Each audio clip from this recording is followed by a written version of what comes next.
আসসালামু আলাইকুম রহমতুল্লাহ। প্রিয় দর্শক, আজ বৃহস্পতিবার।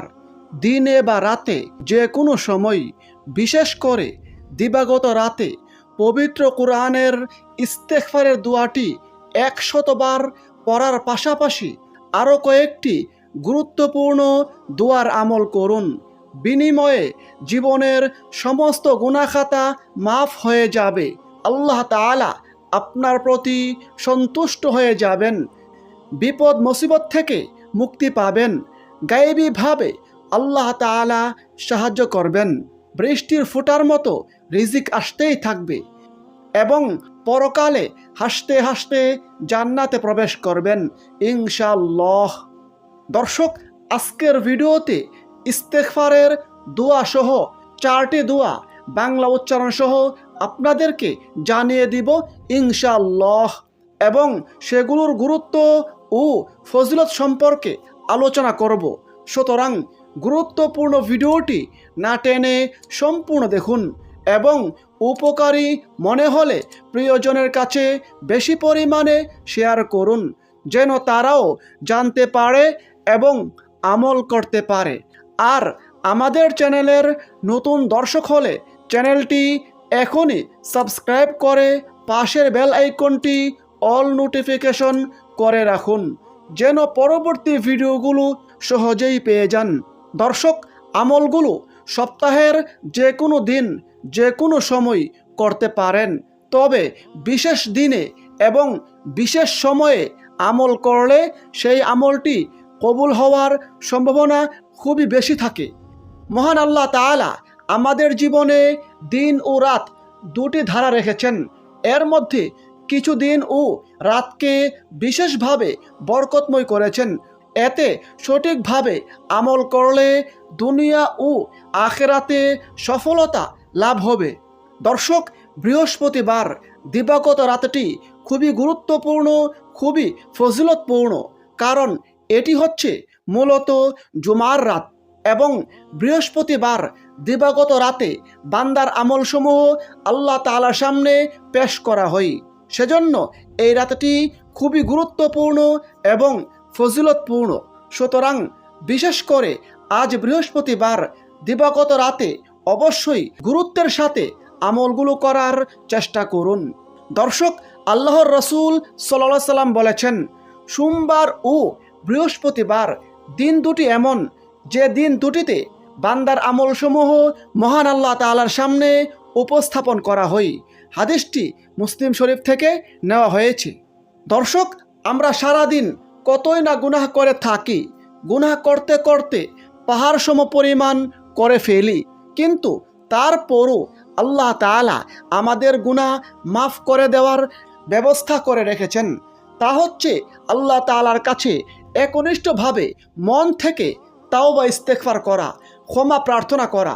আমরা যতই গুনাহ করি না কেন আল্লাহ তাআলা আমাদেরকে ঠিকই মাফ করে দেন, তবে তার জন্য আল্লাহ তাআলার কাছে ইস্তেগফার করতে হবে, আল্লাহ তাআলার কাছে ক্ষমা প্রার্থনা করতে হবে, তাহলে আল্লাহ তাআলা অবশ্যই ক্ষমা করে দিবেন। এ প্রসঙ্গে আল্লাহ তাআলা নিজেই পবিত্র কোরআনে ওয়াদা করে বলেছেন। আল্লাহ তাআলা বলেন, তোমরা ক্ষমা প্রার্থনা করো আল্লাহর কাছে, আল্লাহ ক্ষমাশীল পরম দয়ালু। সূরা মুজাম্মিল আয়াত 20। আল্লাহ তাআলা পবিত্র কোরআনের অন্য স্থানে বলেন, হে নবী, আমার বান্দাদের জানিয়ে দাও যে নিশ্চয় আমি অত্যন্ত ক্ষমাশীল ও অপরিসীম দয়ালু। সূরা হিজর আয়াত 49।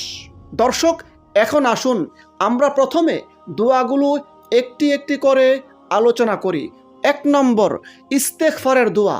রব্বি ইন্নী যালামতু নাফসি ফাগফিরলি। রব্বি ইন্নী যালামতু নাফসি ফাগফিরলি। অর্থ, হে আমার প্রভু, নিশ্চয় আমি নিজের ওপর জুলুম করেছি, অতএব আপনি আমাকে ক্ষমা করুন। এই দোয়াটি পবিত্র কোরআনের সূরা কাসাসের 16 নম্বর আয়াতে রয়েছে। এটি একটি ইস্তেগফারের দোয়া। আর ইস্তেগফার খুবই গুরুত্বপূর্ণ ফজিলতপূর্ণ আমল। ইস্তেগফারের মাধ্যমে আল্লাহ তাআলা বান্দার প্রতি সন্তুষ্ট হয়ে যান। আল্লাহ তাআলা বান্দার জীবনের সমস্ত গুনাহখাতা মাফ করে দেন। আল্লাহ তাআলা বান্দার দুশ্চিন্তা পেরেশানি দূর করে দেন, বিপদ মুসিবত দূর করে দেন, গায়েবীভাবে রিজিক দান করেন। আবু দাউদ শরীফের হাদিসে রয়েছে, হযরত ইবনে আব্বাস রাদিয়াল্লাহু আনহু হতে বর্ণিত আছে, আল্লাহর রাসূল সাল্লাল্লাহু আলাইহি সাল্লাম বলেছেন, যে ব্যক্তি নিয়মিত ইস্তেগফার পাঠ করবে আল্লাহ তাআলা তাকে সকল প্রকার বিপদ আপদ হতে মুক্ত করবেন, সব রকম দুশ্চিন্তা পেরেশানি থেকে রক্ষা করবেন এবং তার জন্য এমন স্থান থেকে রিজিকের ব্যবস্থা করবেন যা সে কল্পনাও করতে পারবে না। সুবহানাল্লাহ। অর্থাৎ আল্লাহ তাআলা গায়েবীভাবে রিজিক দান করবেন। দর্শক, 2 নম্বর, আল্লাহ তাআলার সন্তুষ্টি ও জান্নাত ওয়াজিব হওয়ার দোয়া। সেই দোয়াটি হচ্ছে, রাদিতু বিল্লাহি রব্বা ওয়া বিল ইসলামি দীনা ওয়া বি মুহাম্মাদিন নাবিয়্যা ওয়া রাসূলা।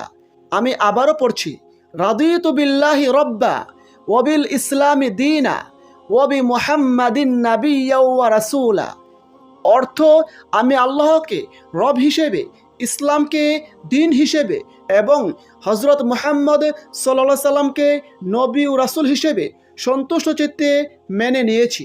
এই দোয়া প্রসঙ্গে হাদিসে রয়েছে, হযরত আবু সাঈদ খুদরি রাদিয়াল্লাহু আনহু হতে বর্ণিত আছে, আল্লাহর রাসূল সাল্লাল্লাহু আলাইহি সাল্লাম বলেছেন, যে ব্যক্তি এই দোয়াটি পড়বে অর্থাৎ এই দোয়ার আমল করবে তার জন্য জান্নাত ওয়াজিব হয়ে যায়। সুবহানাল্লাহ। হাদিসটি আবু দাউদ শরীফে বর্ণিত হয়েছে, হাদিস নম্বর 1529। অপর হাদিসে রয়েছে, হযরত মুনাইজির রাদিয়াল্লাহু আনহু হতে বর্ণিত আছে, আল্লাহর রাসূল সাল্লাল্লাহু আলাইহি সাল্লাম বলেছেন, যে ব্যক্তি সকালে বলবে রাদিতু বিল্লাহি রব্বা ওয়া বিল ইসলামি দীনা ওয়া বি মুহাম্মাদিন নাবিয়্যা ওয়া রাসূলা, তাকে নিজ হাত ধরে জান্নাতে পৌঁছানোর জিম্মাদার আমি। সুবহানাল্লাহ। হাদিসটি মুআজামুল কাবিরে সিলসিলাতু সহিহাতে বর্ণিত হয়েছে। দর্শক, আজকের 3 নম্বর দোয়া হচ্ছে গায়েবী রিজিক লাভের এবং ঋণ থেকে মুক্তি লাভের দোয়া। সেই দোয়াটি হচ্ছে, আল্লাহুম্মা কফিনি বিহালালিকা আন হারামিক ওয়া আগনিনি বিফাদলিকা আম্মান সিওয়াক। আল্লাহুম্মা কফিনি বিহালালিকা আন হারামিক ওয়া আগনিনি বিফাদলিকা আম্মান সিওয়াক। এই দোয়া প্রসঙ্গে হাদিসে রয়েছে, এই দোয়ার আমল করলে, এই দোয়ার মাধ্যমে আল্লাহ তাআলার কাছে প্রার্থনা করলে আল্লাহ তাআলা ঋণ মুক্তির ব্যবস্থা করে দিবেন। যদিও ঋণ পাহাড় সম পরিমাণ হই, আল্লাহ তাআলা গায়েবীভাবে রিজিক দান করবেন। সুবহানাল্লাহ। 4 নম্বর দোয়া হচ্ছে ইসমে আজমের দোয়া। দোয়াটি হচ্ছে, আল্লাহুম্মা ইন্নী আসআলুকা বিআন্না লাকাল হামদু লা ইলাহা ইল্লা আনতাল মান্নানু বাদিউস সামাওয়াতি ওয়াল আরদি ইয়া যাল জালালি ওয়াল ইকরাম ইয়া হাইয়্যু ইয়া কাইয়্যুম। আল্লাহুম্মা ইন্নী আসআলুকা বিআন্না লাকাল হামদু লা ইলাহা ইল্লা আনতাল মান্নানু বাদিউস সামাওয়াতি ওয়াল আরদি ইয়া যাল জালালি ওয়াল ইকরাম ইয়া হাইয়্যু ইয়া কাইয়্যুম। ইসমে আজমের ফজিলত প্রসঙ্গে হাদিসে রয়েছে, ইসমে আজমের মাধ্যমে কোনো ব্যক্তি দোয়া করলে আল্লাহ তাআলা তার দোয়া কবুল করে থাকেন। কোনো ব্যক্তি ইসমে আজমের মাধ্যমে আল্লাহ তাআলার কাছে কোনো কিছু প্রার্থনা করলে আল্লাহ তাআলা তা দিয়ে থাকেন। সুবহানাল্লাহ। এ প্রসঙ্গে হাদিসটি তিরমিজি শরীফে, আবু দাউদ শরীফে বর্ণিত হয়েছে। দর্শক, এখন আসুন আমলটি কিভাবে করবেন সে সম্পর্কে জানিয়ে দেই। আপনি প্রথমে এক জায়গায় বসে চুপি চুপি মনোযোগের সঙ্গে ইস্তেগফারের এই দোয়াটি 100 বার পড়ুন। রব্বি ইন্নী যালামতু নাফসি ফাগফিরলি, রব্বি ইন্নী যালামতু নাফসি ফাগফিরলি। তারপর জান্নাত ওয়াজিব হওয়ার, নবীজির সঙ্গে জান্নাতে যাওয়ার এই দোয়াটি অন্তত পক্ষে 3 বার পড়ুন। রাদিতু বিল্লাহি রব্বা ওয়া বিল ইসলামি দীনা ওয়া বি মুহাম্মাদিন নাবিয়্যা ওয়া রাসূলা। তারপর ঋণ থেকে মুক্তি লাভের এবং গায়েবী রিজিক লাভের দোয়াটি অন্তত 3 বার পড়ুন। আল্লাহুম্মা কফিনি বিহালালিকা আন হারামিক ওয়া আগনিনি বিফাদলিকা আম্মান সিওয়াক। তারপর ইসমে আজমের দোয়াটি একবার পড়ুন। আল্লাহুম্মা ইন্নী আসআলুকা বিআন্না লাকাল হামদু লা ইলাহা ইল্লা আনতাল মান্নানু বাদিউস সামাওয়াতি ওয়াল আরদি ইয়া যাল জালালি ওয়াল ইকরাম ইয়া হাইয়্যু ইয়া কাইয়্যুম। তারপর কমপক্ষে 3 বার রাসূলের প্রতি দুরূদ পাঠ করুন।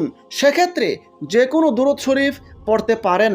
আপনি চাইলে এই সহজ দুরূদ শরীফটি পড়তে পারেন।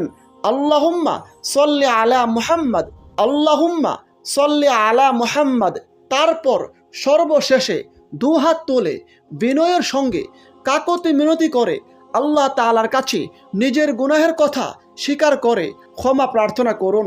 গায়েবীভাবে রিজিক লাভের দোয়া করুন। ঋণ থেকে মুক্তি লাভের প্রার্থনা করুন। দুশ্চিন্তা পেরেশানি থেকে মুক্তির জন্য দোয়া করুন। পরকালে জান্নাত লাভের এবং জাহান্নাম থেকে মুক্তি লাভের দোয়া করুন। আল্লাহ তাআলা আপনার সকল দোয়া কবুল করবেন।